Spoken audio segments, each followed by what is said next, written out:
আমরা যা চাই তা পাই না, আর যেটা পাই হয়তো সেটা আমরা চাই না। তবে আল্লাহ পাক ঠিক মতোই জানেন কোনটা দিলে আমরা সাহায্য করতে পারবো আর কোনটার ভার আমরা সাহায্য করতে পারবো না। আসসালামু আলাইকুম, এমএন ব্লগ থেকে আমি নাসরিন রহমান বলছি। আশা করি আমার প্রিয় আপু এবং ভাইয়ারা সবাই অনেক অনেক ভালো আছেন। আলহামদুলিল্লাহ, যে অবস্থায় আছি আল্লাহর কাছে শুকরিয়া আদায় করছি, ভালো আছি। তো প্রথমে আম লিচু দেখেছেন, আমাদের বাড়িওয়ালা আঙ্কেল আমাদের জন্য আমার লিচু পাঠিয়েছে। তো সেগুলাই বসে বসে খাচ্ছিলাম, আর সেগুলা তো অবশ্যই ঈদের আগে ছিল। ভিডিওটা ঈদের আগেই ছিল, ঈদের আগের দিনের ভিডিও। তো প্রথমে কথাগুলো কেন বললাম সেটা অবশ্যই বলবো। তো তার আগে আমি ঈদের আগের দিন মশলাগুলো করে নিচ্ছিলাম। আর আসলে এবার মশলা করতে আমার খুব কষ্ট হচ্ছিল, কেননা আমার যেহেতু ব্লাইন্ডারটা নষ্ট হয়ে গিয়েছে, তো চপারের মাধ্যমে আমি এগুলো করে নিচ্ছিলাম। আর এই যে করে নিচ্ছি দেখেন কেমন একটু আটা বাটা এরকম আর কি। যারা চপারে করেন তারা জানেন চপারের জিনিসগুলা কেমন হয় আর কি। এখন মনে হয় ওভেনের আগে আমার একটা ভালো ব্লাইন্ডার কেনার দরকার ছিল। তো যাই হোক, আল্লাহ যা করে ভালোর জন্যই করে। হ্যাঁ, ওভেনটা কিনেও এবার ঈদে কিন্তু অনেক উপকৃত হয়েছি।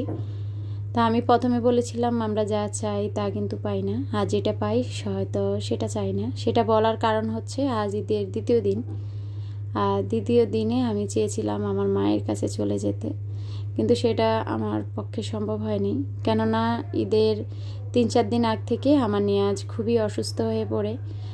তো নিয়াজ বর্তমানে খুবই অসুস্থ, আপনারা সবাই নিয়াজের জন্য দোয়া করবেন। খুব আশা ছিল ঈদের পরের দিন মায়ের কাছে চলে যাব, তো সেটা আর হয়ে ওঠেনি। বাসায় আমার ঈদটা কাটতেছে আর কি। তো যাই হোক, এখানে আমরা এই যে আদা রসুন পিষা শেষে মাগরিবের নামাজ পড়লাম, তারপর আমরা বাইরে এসেছি। আর তখন কিন্তু নিয়াজের শরীরে জ্বর ছিল না। তো অনেকেই হয়তো জানতে চাইবেন আপু নিয়াজের কি হয়েছিল। তো যাই হোক, গরু দেখা শেষ করে নিসা আর কি, আমার মেয়ে, ছোট মেয়ে একটা ড্রেস কিনবে। তো তার জন্য বিভিন্ন শোরুমে উকিঝুঁকি দিচ্ছিলাম, কিন্তু শোরুমেও বেশিক্ষণ থাকতে পারছিলাম না।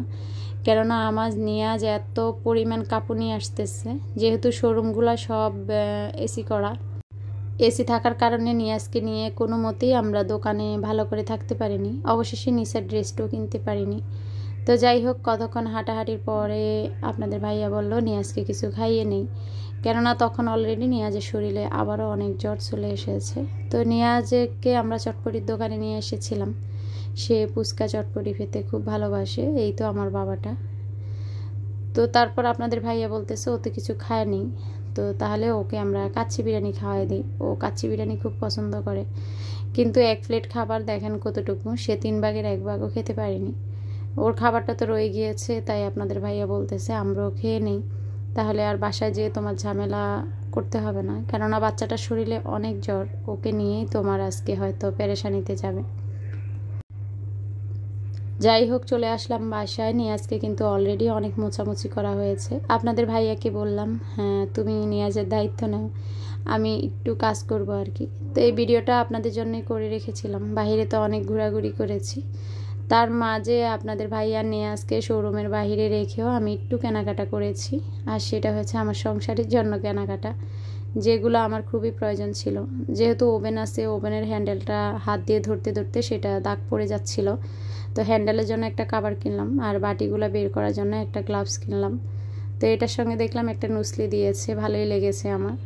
আর এই জিনিসগুলো আমি কিনেছি আমার মায়ের জন্য। তো আগে দেখা যায় বিভিন্ন প্রয়োজন হলে বাবাই এটা ওটা কিনে দিত।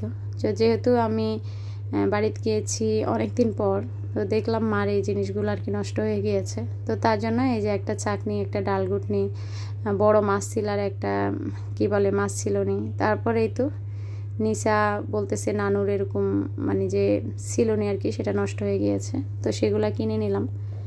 আর এই তো সন্ধ্যাবেলা চাঁদরাতে হাঁটাহুটা করে এখানে আমার বড় বোনের মেয়ের যে একটা নাতনি আছে, মানে আমাদের নাতনি আর কি, তো সেই নাতনির জন্য একটা ড্রেস কিনলাম। ইচ্ছা ছিল নাতনির জন্য আরও 2টা ড্রেস কিনবো, কিন্তু সেটাও হয়ে ওঠেনি। তারপর একটা ড্রেস কিনেছি, আর এটা কিনেছি আমার বড় বোনের ছোট মেয়ের জন্য, কেননা যেহেতু ওর বোনজি খুব ছোট, ও ছোট, তো একটা বাচ্চাকে ড্রেস দিলে নিশ্চয়ই আমার বোনের মেয়েও কান্না করবে, তো সেটা ভেবে ওর জন্য একটা ড্রেস নিয়েছি।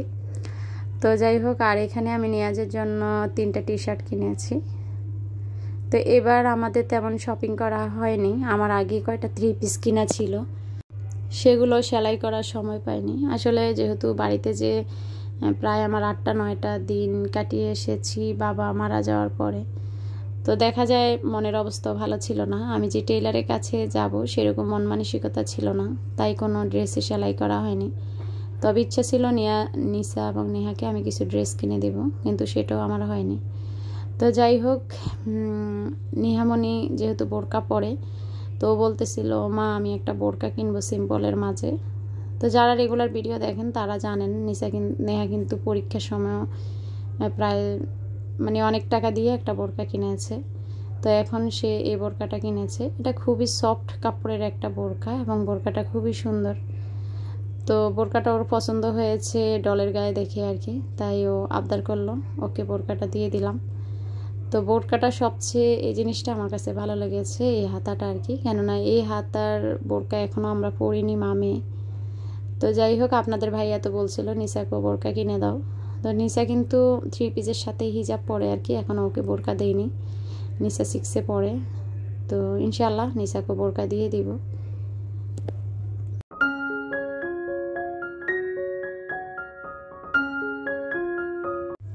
নিজেদের জন্য টুকিটাকি কেনা হয়েছে, ওভেনের জন্য কিনেছি, আর সেটার চাঁদ রাতেই ওকে পরিয়ে দিয়েছি। আজ ঈদের দিন এই ভিডিওটা ছিল, সবাইকে ঈদ মোবারক জানাচ্ছি। সকালে ঘুম থেকে মানে খুব ভোরে ওঠা হয়েছে, যেহেতু আমাদের এখানে নামাজ ছিল প্রায় 6:30 বাজে। তো আপনাদের ভাইয়া চলে গিয়েছে, এর মাঝে আমি চিল্লাচিল্লি শুনে বারান্দায় এসে দেখি গরু জবাই হচ্ছে, যদিও আমাদের গরুটা এখানে ছিল না। তো এখন প্রায় 10টা বাজে, আপনাদের ভাইয়া রান্না করার জন্য কিছু মাংস আমাকে দিয়ে গিয়েছে আর কি। তো আমাদের কোরবানিটা হয়েছে আমার বাসা থেকে একটু দূরে। তো যাই হোক, আলহামদুলিল্লাহ কোরবানি সম্পূর্ণ করতে পারলাম। তো এখানে যেই মাংসটা দিয়েছে সেটা আর কি বাচ্চাদের দুপুরে খাওয়ার জন্য। তা আসলে কি বলবো, এবার ঈদটা কেটেছে আমার যেমন মনটা ছিল খারাপ, বাবা নেই, তেমনি ছেলেটা অসুস্থ, সব মিলিয়ে ভালো যায়নি। তো অনেক আপুরা দেখেছি ঈদে ভিডিও আপলোড করেছেন, তাদের ভিডিওগুলো দেখতে পারিনি, কেননা সংসার সামলিয়ে বাচ্চা অসুস্থ, সব মিলিয়ে দেখা যায় মনের অবস্থাও ভালো না। তো আজকে ঈদের 2য় দিন ভাবলাম একটা ভিডিও আপলোড করি, যদিও ভিউজ একদমই হচ্ছে না, তারপরও ছেড়ে দিলাম আর কি। তো যাই হোক, আমি নিয়াজ বলতেছে মা ও যেহেতু তেমন কিছু খাচ্ছে না, ওর অনেক ক্ষুধা পেয়েছে, তো তার জন্য আমি কলিজাটা কেটে কলিজাটা ভুনা করে নিয়েছি, আর এখানে সাদা পোলাও রান্না করেছি। তা আমি ঈদের দিন মানে গতকালকে আমি মাংস তেমন রান্না করিনি, কেননা আমি ভাবছিলাম পরের দিন তো আমি বাড়িতে চলে যাব, এত বেশি রান্নার কি দরকার, হয়তো আপনাদের ভাইয়া বাসায় যদি আসে পরে খাবে আর কি। তো আমরা চাই এক আল্লাহ পাক আমাদের জন্য বরাদ্দ করে রাখে একরকম আর কি। তো জানি না বাবার বাড়ি আবার কবে যাব, কবে আবার মায়ের হাতে রান্না খাবো, কবে আবার মা আমাকে সেই রহমতের হাত দিয়ে একটু মোছা দিবে। দোয়া করবেন আপনারা, আমার মা যেন বেঁচে থাকে, আল্লাহ পাক যেন আমার বাবাকে জান্নাতুল নসিব করে।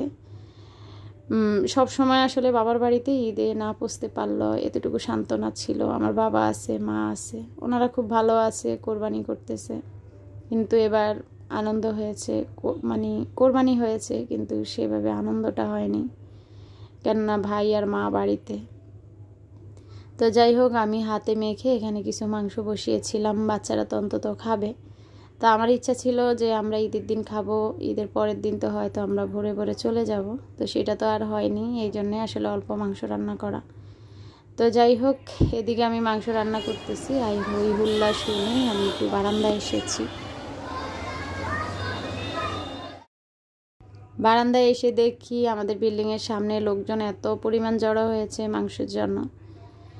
তা আসলে আল্লাহ পাক আমাদেরকে এই একটা ঈদ দিয়েছে, গরিব ধনী সবাই মিলে একটু মাংসের স্বাদ আমরা গ্রহণ করি। আল্লাহ পাক সবাইকে তৌফিক দেখ কোরবানি দেওয়ার জন্য। এই ছিল আমার আজকের ভিডিও, সবাই ভালো থাকবেন, সুস্থ থাকবেন, আল্লাহ হাফিজ, আসসালামু আলাইকুম।